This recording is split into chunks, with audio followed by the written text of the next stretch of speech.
Bismillahirrahmanirrahim. Assalamualaikum warahmatullahi wabarakatuh. Alhamdulillahirabbil alamin wassalatu wassalamu ala nabiyyina Muhammadin wa ala alihi wa ashabihi wa man tabi'ahum bi ihsanin ila yaumiddin. Wa ba'd. Kita buka dengan basmalah. Bismillahirrahmanirrahim.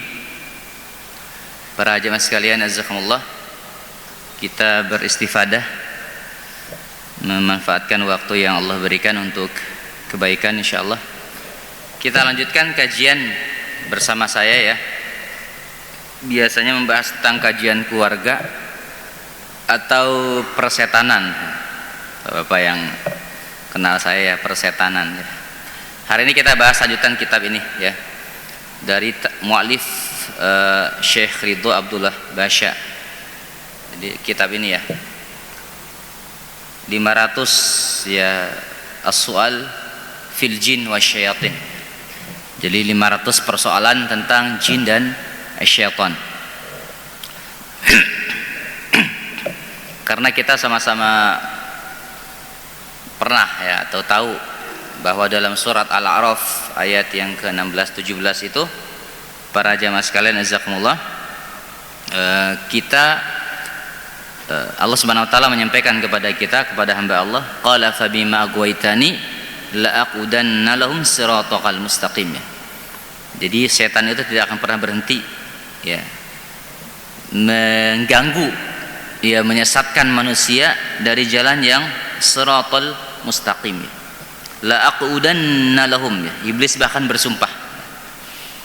Bahkan dalam keseharian yang mungkin jamaah mengetahui ya, aktivitas saya adalah salah satunya mendampingi problem-problem rumah tangga yang nanti ada korelasi kaitannya tidak lepas dari syaitan. Apakah suami pemarah, apakah nanti anak nakal, bandel, apakah bini selingkuh ya, apakah kabur-kaburan, itu semuanya nanti berkorelasi dengan syaitan. Itu pasti ada korelasi.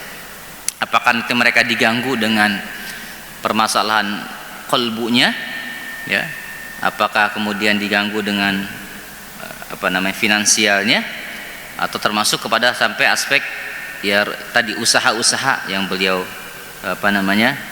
jalankan. Para jemaah sekalian, bab kita hari ini masuk kepada hal jin ya, wa syaitan wal iblis yamutun ya. Apakah jin, syaitan atau iblis itu mati? Ya, ini penting nanti jadi pemahaman akidah. Ya, maksudnya jangan sampai di antara kita ya ada pemahaman yang keliru terkait memaknai tentang jin atau syaitan berlebih-lebihan.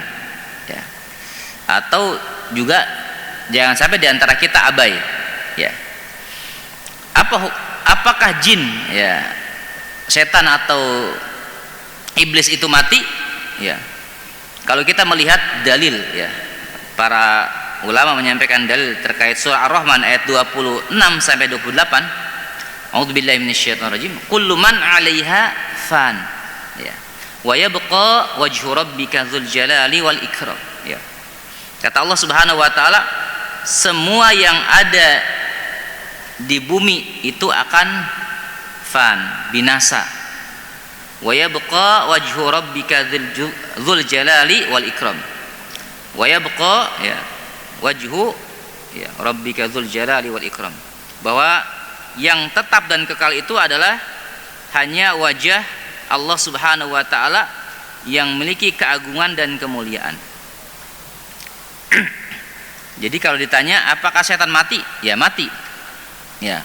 Pertanyaannya, gimana kalau jamaah, ya ini anak muda terutama ya, atau kita ngasih pemahaman kepada anak-anak kita, gimana kalau ada orang kesurupan, bisa nggak dibunuh? Nah ini dia. Kata Ibnu Taimiyah, membunuh jin tanpa uzur alasan syar'i itu kezaliman. Bahkan yang bunuhnya berdosa. Ya. Terus bisa dibunuh? Ya, jelas bisa. Kita lihat ya, para jamaah sekalian jazakumullah. Pertama tadi hujahnya bahwa syaitan atau jin itu binasa dan mati. Jadi tidak ada yang kekal kecuali Allah Subhanahu wa taala. Ya. Apa dalilnya? Tadi surat Ar-Rahman ayat 26 ya sampai 28 atau 27. Itu yang menguatkan bahwa jin itu binasa dan mati. Yang kedua, para jamaah sekalian jazakumullah, juga banyak hadis ya yang mungkin saya pernah sampaikan, untuk matan teks hadisnya sudah pernah sampaikan panjang, tapi intinya adalah karena waktu kita juga terbatas, itu ada seorang sahabat ya yang uzur dari jihad mau menjenguk istrinya di rumah, kemudian ya singkat cerita beliau melihat ular di rumah. Ya, ular di rumah itu namanya awamir ya para jamaah sekalian. Jadi kalau jamaah sekalian nih ya, al-awamir, nanti itu apa itu istilah awamir? Itu jin yang tinggal di rumah. Nanti jamaah bisa kupas atau buka kapan-kapan itu tafsir Ibnu Katsir tentang fadilah min suratil Baqarah itu. Keutamaan dari surah Al-Baqarah itu akan muncul kisah-kisah cerita itu ya. Termasuk salah satunya nanti ada cerita ruqyah, kemudian juga ada nanti cerita tentang keutamaan surah Al-Baqarah. Jadi awamir itu adalah jin yang dia tinggal di rumah. Jadi bisa saja di antara kita para jamaah sekalian memelihara atau ngempanin jin atau ngempanin setan tanpa sadar. Ya. Dengan apa misalnya? Dengan makanan-makanan yang terbuka ya. Dengan ya, minuman-minuman yang terbuka tidak ditutup ya, seperti ini misalnya ya.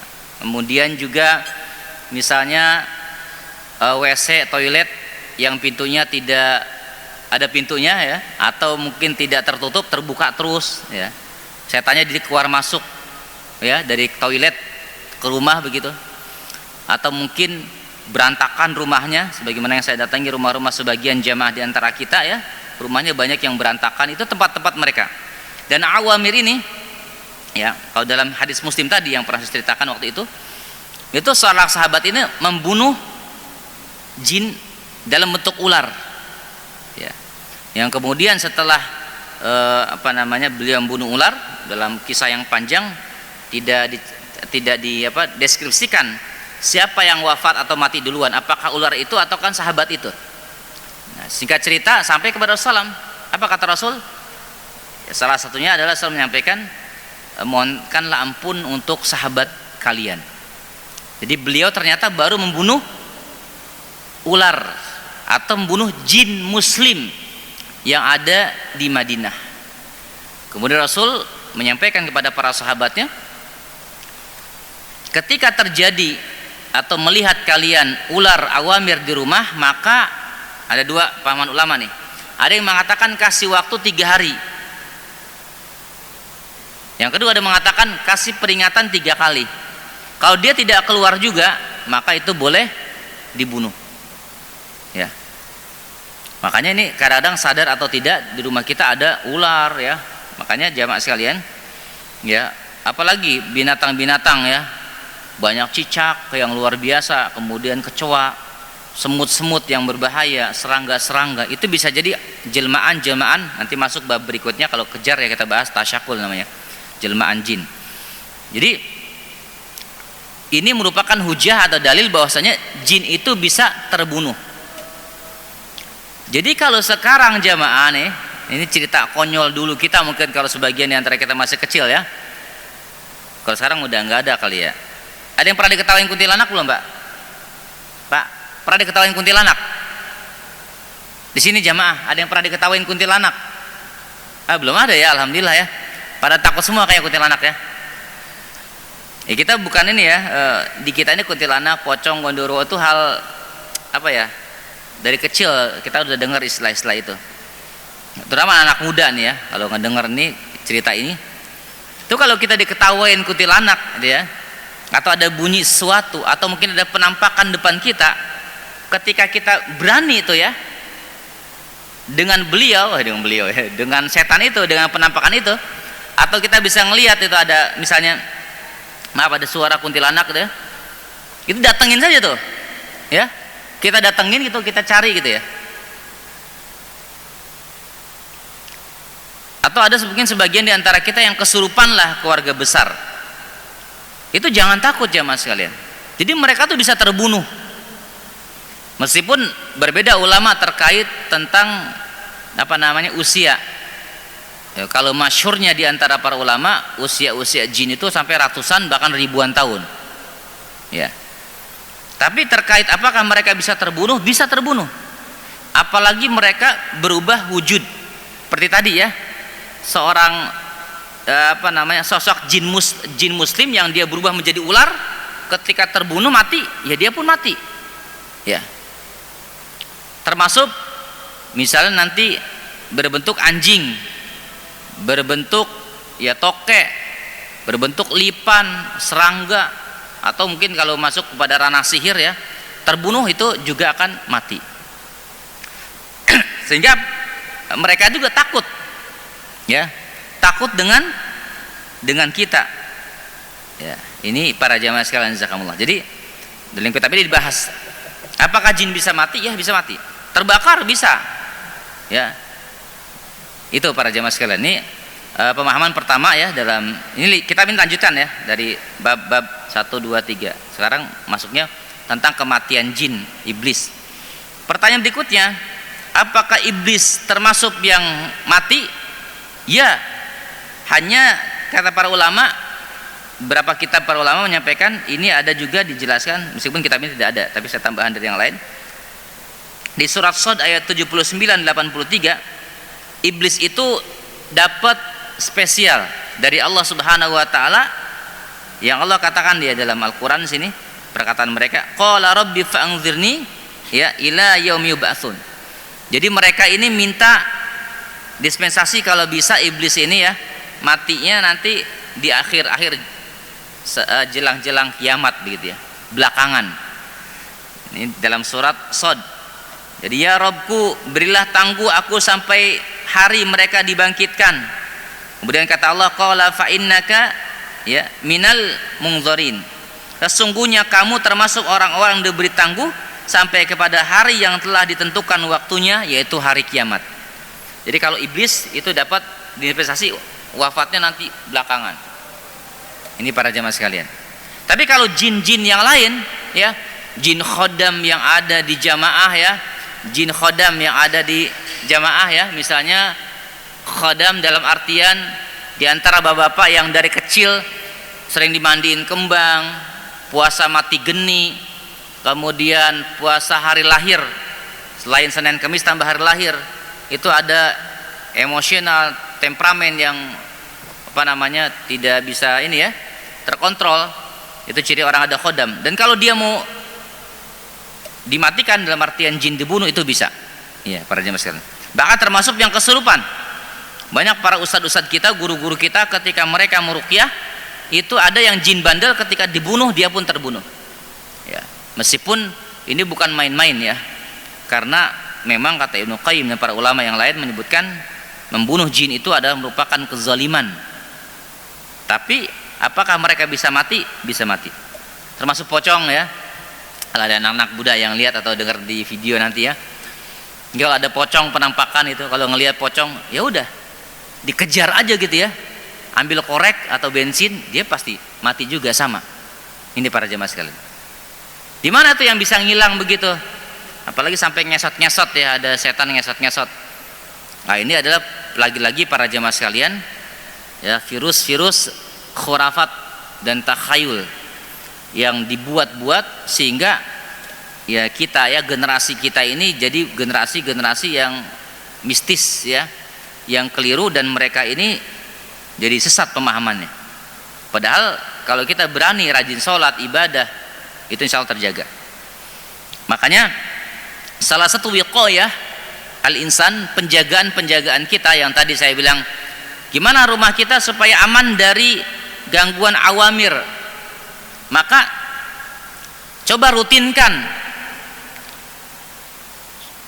surat apa? Surah apa? Ada yang tahu? Surah Al-Baqarah. Nah, jadi kalau ada jamaah dirasa anak tuh bikin ulah terus, itu bini bikin ulah ya. Apa namanya? Atau suami ya ibu, bikin ulah aja,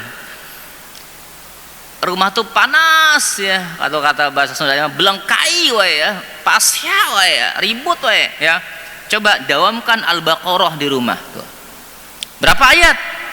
Kalau dalam tadi yang saya kutip di awal tentang fadilah surah Al-Baqarah itu 10 ayat saja. 4 ayat atau 5 ayat boleh ya. Pertama yang Muflihun, ayat kursi, tambah lagi apa? 2 ayat setelah ayat kursi, tambah 3 terakhir Al-Baqarah, lillahi ma fis sama wa ma fil ard. Itu dawamkan. Kamar 1, kamar 2, kamar 3, kamar 4. Kalau punya bini 3 ya ganti-gantian berarti rumah itu ya tilawahnya. Kalau kamarnya ada 5 ya gantian tuh. Yang pastikan kamar tidak berantakan. Jadi pengaruh setan dalam rumah tangga itu jamaah bukan hanya pengaruh kayak di bioskop ya, penampakan setan yang nakut-nakutin, caling giginya itu apa namanya, gondrong, enggak gitu ya. Ini bagaimana mereka tuh membuat rusuh rumah tangga kita. Bahkan bisa jadi jamaah ini sering telat sholat subuh itu gara-gara gangguan mereka tanpa kita sadari. Dan kalau kita lihat CCTV ya enggak ada juga gitu, tapi itu begitu ya. Makanya perlu kita zikir pagi petang tuh harus dirutinkan, terutama rumah-rumah kita. Kalau ada anak yang tidak kondusif, finansial juga nggak stabil, apalagi warung-warung ya yang sudah jelas terindikasi kena sihir, udah coba dawamkan aja, nggak usah panggil Ustaz Fendi ya, baca aja Al-Baqarah ya, 2 juz setengah boleh, full boleh, bagus, hasan itu. Tapi kalau nggak sanggup ya tadi 10 ayat atau 11 ayat surah Al-Baqarah, rutinkan aja. Boleh nggak pakai media air putih? Boleh. Begini bacain, di segitu, semburin, tiupin, sembur-semburin. Ya. Kalau dia ada pengganggu, pasti itu insya Allah biidznillah dia akan pada keluar. Apa bentuk keluar penampakannya? Penampakannya biasanya binatang, cenderungnya ular. Ada yang lipan, ada yang kalajengking. Jadi kalau ada jamaah misalnya sering ribut, berantem, itu bukan hanya masalah psikologi semata, itu kadang-kadang bisa jadi pengaruh dari gangguan setan. Oh kok mereka bisa ganggu kita? Pengaruh dari lemahnya spiritual kita, lemahnya takwa kita ya. Karena kalau setan itu tidak akan mampu mengganggu orang-orang yang bertakwa, itu mereka akan kepanasan pasti. Kalau takwanya benar berhasil, kemarin kita saum Ramadan, kutiba alaikumusiyam la'allakum tattaqun, itu insya Allah pasti akan ya, perbaikan keluarga kita pasti akan kita rasakan. Apalagi ada mu'takifin yang kita itikaf asyur awakhirnya full tiap tahun, pasti itu akan membaik keluarga kita. Kalau misalnya itikaf terus tiap tahun tapi dirasa kok keluargaku masih berantakan aja nih, dalam tanda petik ya, berantakan, masing-masing tafsiran ya, dipertanyakan tuh, kita berhasil enggak la'allakum tattaqun, ini Allah kasih apa enggak, itu indikator takwanya. Itu jamaah sekalian. Jadi kembali, jin dan setan itu ya itu bisa wafat dan mati ketika dia terbunuh dalam keadaan misal orang kesurupan, non fisik ya kelihatan, atau dalam artian apa? Fisik tadi. Apa fisik? Fisik. Apa fisiknya? Materi tadi. Makanya yang kedua bahasan kita itu adalah at-tasyakkul. Ya. Hal jin yatasyakkul. Apakah jin itu bisa tasyakkul? Tasyakkul itu adalah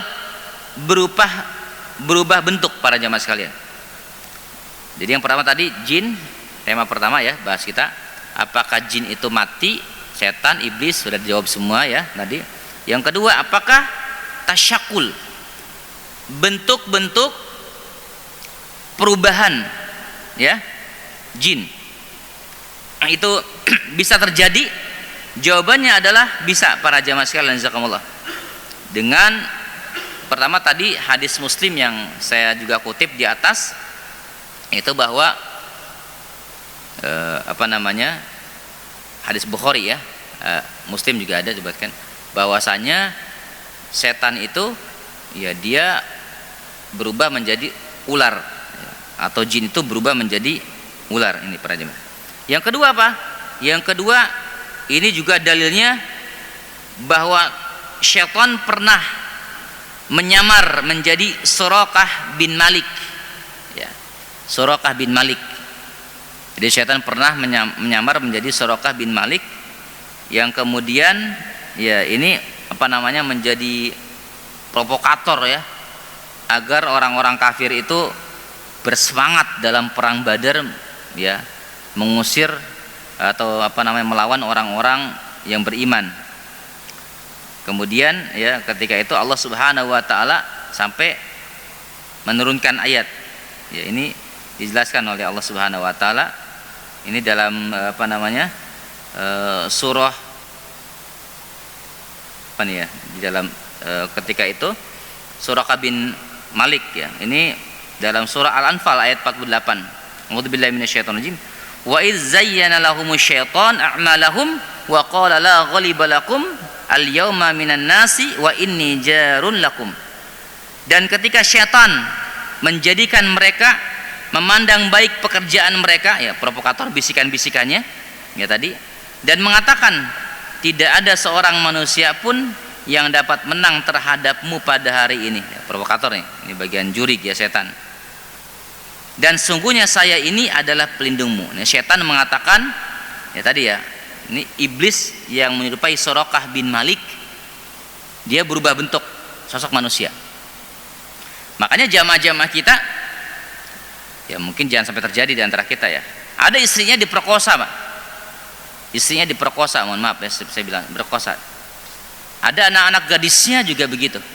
Bahkan di Kalimantan pernah kejadian juga, ada yang lebih ekstrim lagi, tapi tidak saya ceritakan ya karena di sosial diliput juga. Itu pernah kejadian-kejadian seperti itu bisa terjadi. Ya, menimpa siapa? Menimpa ya orang-orang yang memang bisa jadi sedang teruji dengan problem atau ada masalah atau ada pikiran, kemudian jin itu membuat bahaya pada mereka. Jadi mereka bisa bertasyakul bentuk apa? Ada yang bentuk suaminya, ada yang bentuk pacarnya, ada yang bentuk pegawainya. Dan ini cerita-cerita ini di masyarakat kita tuh menjadi menarik Pak, para jamaah sekalian. Tapi itu menyesatkan. Kadang-kadang kemana ceritanya, larinya kemana-mana. Ada seorang kiai sudah berangkat haji, ternyata masih ada di rumahnya, padahal katanya di rumahnya itu karomah, padahal bukan karomah, itu adalah jin khodamnya, bisa jadi. Atau ada seorang suami yang sudah pergi izin keluar kota, ternyata dia pulang lagi sampai ya wa'idzubillah ya, kumpul sama istrinya. Dan itu menjadi kalau yang ini bukan cerita ya, tapi ini adalah kasus yang mungkin beberapa kali kita tangani ya di lapangan. Bukan jamaah kita memang ya, jamaah jauh gitu ya, orang-orang luar kota begitu. Ini kejadian para jamaah sekalian. Jadi mereka tuh bisa tasyakul ya, berubah-ubah bentuk. Bahkan tadi dalilnya dalam cerita kisah perang Badar ya, Suraqah bin Malik ya, jadi ada iblis yang menyerupai itu. Kemudian setelah perang itu ya, dalam Al-Anfal 48 Allah turunkan malaikat, kemudian mereka iblis-iblis yang menyerupai tadi itu, tentaranya, setan-setan pada kabur ya, ketakutan. Ini para jamaah sekalian jazakumullah. Bahkan ketika penaklukan kota Mekah gitu, Khalid bin Walid pun pernah membunuh jin yang berbentuk Uzza dari patung. Jadi dari patung itu dibunuh, kemudian keluar. Jadi awalnya Khalid itu menghancurkan patung-patung itu. Kata Rasulullah ketika Khalid lapor kepada Rasulullah, ya Rasul, aku setelah membunuh tuh berhala-berhala. Kata Rasul, ma sana'ta syai'an, kamu belum ngapa-ngapain, irji, balik lagi. Setelah itu melihat sosok makhluk ya, perempuan rambutnya panjang ya, bertasyakul, berbentuk sosok makhluk, kemudian dibunuh sama Khalid. Setelah sampai ke Rasulullah, kata Rasul, nah, itulah Uzza. Ternyata berhala-berhala itu mengandung mengandung jin. Jadi patung Uzza itu ada jinnya. Makanya kenapa disimak baik-baik jamaah sekalian ya, kenapa al malaikah la tadkhul buyutana, tidak masuk ke rumah kita yang di dalamnya atamathil, ada patung-patung. Pertama bisa jadi ya patung-patung itu dihinggapi jin-jin. Dan yang kedua, memang ini adalah syariat Allah bahwa di rumah-rumah kita tidak boleh terpajang patung-patung walaupun bentuknya mohon maaf kecil-kecil, mini-mini itu ya. Makanya hati-hati nih Pak, jamaah ya, anak-anak kita yang bujang yang punya action figure Pak. Tahu action figure Pak ya? Yang bentuknya megaloman apa tuh ya? Spiderman, apa lagi? Musuhnya apa? Satria baju hitam itu ya. Yang monster-monster tuh ya. Bahkan mohon maaf ya, ada jamaah-jamaah ya, jamaah masih muda lah, umur-umur 35, 37 itu.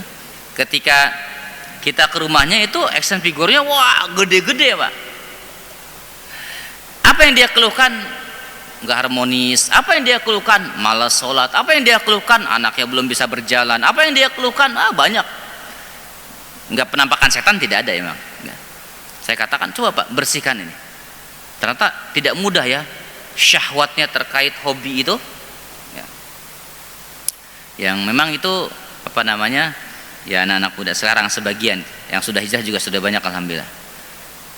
Bahkan istri-istri kita mungkin zaman sekalian masih ada tuh yang nyimpen bebek-bebekan ya, patung-patungan. Maka dalam kisah Uzza itu ya, jadi patung Uzza itu keluar jin, ada jinnya gitu ya.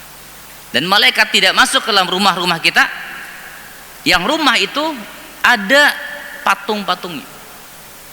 Makanya saya ingatkan ya, walaupun jamaah kita ketika begini ya, insya Allah paham. Ada yang banyak juga yang jamaah pas kita ke rumahnya, Ustaz alhamdulillah ketika dengar kajian di Al-Hidayah tempo hari, dengar kajian di Yasmin, Ustaz sindir 2-3 kali baru masuk ke hati katanya. Itu baru dibuang-buangin Bang. Tapi ada juga yang berat gitu, sampai setahun ngundang dulu baru diberesin.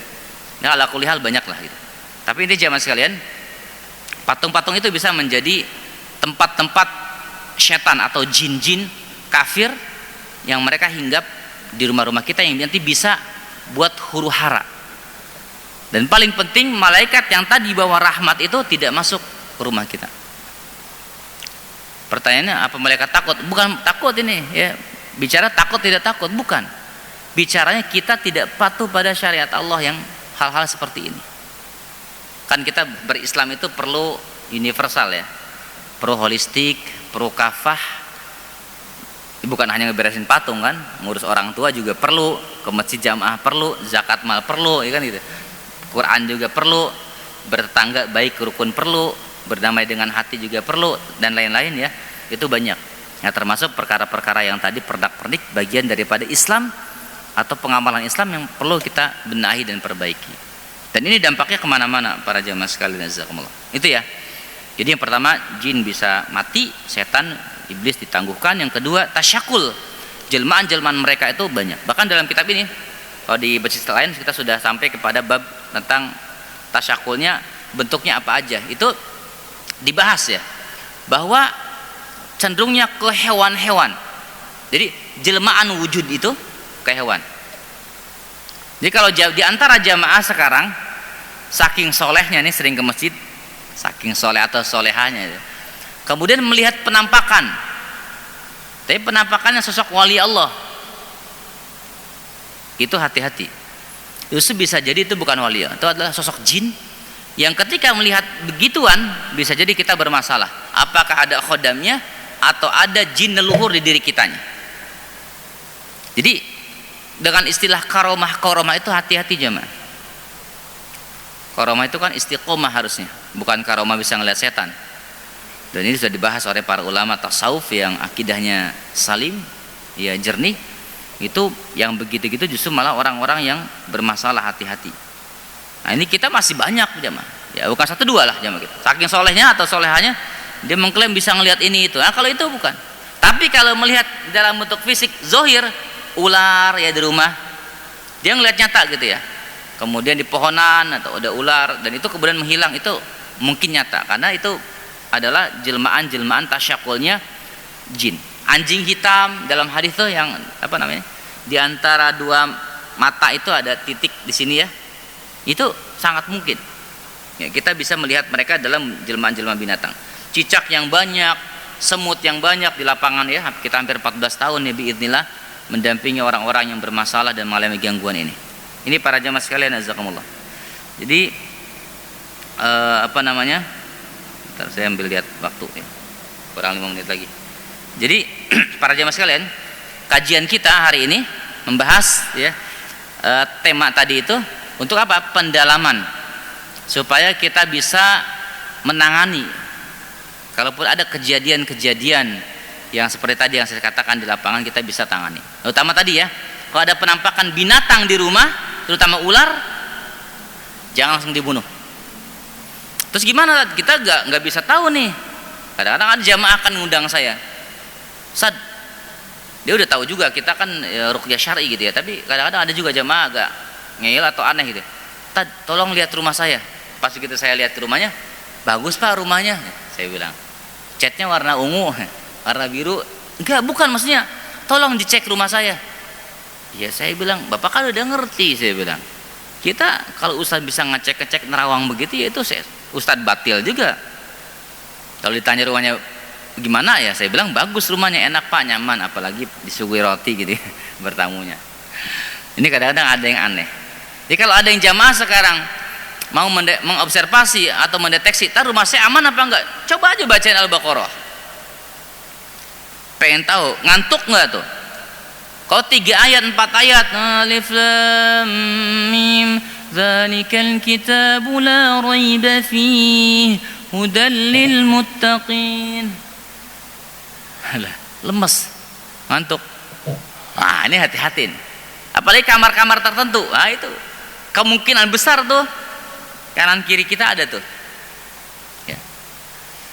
Ini agak penasaran, kita pindah-pindah kamar. Kalau kamar yang di bawah sih aman, yaudah kamar yang bawah kita pindah, siapin aja baskom atau air putih, buka aja, tambahin sider ruqyah boleh, yang kecil itu ya, yang kami sering ya jamaah kita tuh beli itu ya, yang kecil, atau daun sider 7 lembar tumbuk, bidara Arab dicampur, bacakan, udah seborin rumahnya.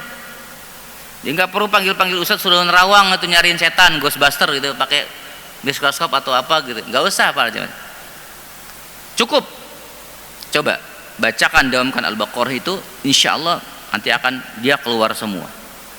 Bukan 1 2 rumah, bukan puluhan rumah lagi yang keluar ular, lipan, semut yang banyak ya, kecoa, kemudian tiba-tiba keluar habis di ruqyah. Dan ruqyah tuh kita pun bisa jemaah ya, mandiri baca, selama kita bisa baca Al-Quran. Ya kalau bingung-bingung teing mah ya panggil Ustaz Sapi aja atau imam atau santri lah. Cuman saya tidak menyarankan ya kalau urusan ruqyah itu bujangan, dan tidak menyarankan juga para duda kalau ngeruqyah. Nah, yang bininya 3 bolehlah ngeruqyah ya. Kenapa? Ya, karena kalau ada bujangan khawatir terganggu nanti tuh. Kalau ada duda belum nikah ya, juga khawatir terganggu. Kalau bisa nikah lagi, baru ya stabil, sudah sempurna agamanya, boleh dia baca-baca ya. Ini jamaah sekalian zakat. Hatta walaupun imam ya, kalau tidak terbiasa nanti biasanya hafalannya suka error ya. Ini banyak dialami oleh para sahabat-sahabat kami yang terganggu rumah tangganya ketika ruh dan spiritualnya memang terganggu ya. Makanya sebenarnya profesi-profesi spiritual mendampingi itu agak-agak ya antara panas dingin ya. Kenapa para jemaah sekalian? Karena ya kalau kita tidak mawas diri ya kadang-kadang kita juga bisa jadi terserang, kita atau anak-anak kita gitu. Makanya harus kuat zikirnya. Tapi kalau kita tidak dampingin problem-problem ini, umat tuh banyak sesat ya. Banyak panggil ustaz dukun, kiai dukun, banyak dukun-dukun, itu kasihan juga umat. Kayak kemarin sampai itikafun, saya itikaf 1 bulan, itikaf 10 hari itu ya, di akhir itu kita pikirkan Ramadan itu pensiun ya, nguruqyah. Enggak juga. Sampai kami itikaf tuh dikejar-kejar orang yang betul minta tolong ya. Tangannya gerak-gerak terus gitu ya. Enggak bisa ini. Sampai saya di azikro ya, disusulin gitu ya. Ya saya bilang saya enggak bisa keluar, kalau mau mendorot banget ke sini aja. Baru setelah itu berhenti ya biidznillah. Ternyata Ramadan pun mereka masih bermunculan ya, setan-setan yang mengganggu itu. Walaupun dibatasi ya gerak-gerak mereka. Wallahu a'lam bishawab para jemaah sekalian jazakumullah. Ini ya 2 tema yang kekejar. Ya, mudah-mudahan bisa bermanfaat bagi para jamaah sekalian, jazakumullah. Saya pengganti ustadz yang berhalangan ini. Dari bandara alhamdulillah bisa kekejar ya. Karena nggak mungkin ustadz badal Pak Anton ya, ngebadalin lagi. Ngebadalin. Baik. Jelang Isya nih. Ada ini pertanyaan? Aman ya? Alhamdulillahirrahmanirrahim. Pas masuk nih Pak. Kita cukupkan ya kajian kita insyaallah, dan memberikan berkah buat kita semuanya, terutama bisa perbaikan untuk masalah akidah ya, yang dalam keluarga kita bisa terus kita benahi dan perbaiki. Kalau nanti ada yang kurang-kurang pas atau pertanyaan, nanti bisa ke nomor saya atau lewat DKM juga. Jangan ragu jamaah ya. Nanya nanti langsung ke nomor saya aja. Takut nanti DKM mungkin format lagi bingung, saya aja nanti ya. Baik, demikian kita tutup dengan hamdalah dan kamal hadis. Alhamdulillahirabbil alamin. Subhanakallahumma bihamdika asyhadu an la ilaha illa anta astaghfiruka wa atubu ilaik. Assalamualaikum warahmatullahi wabarakatuh.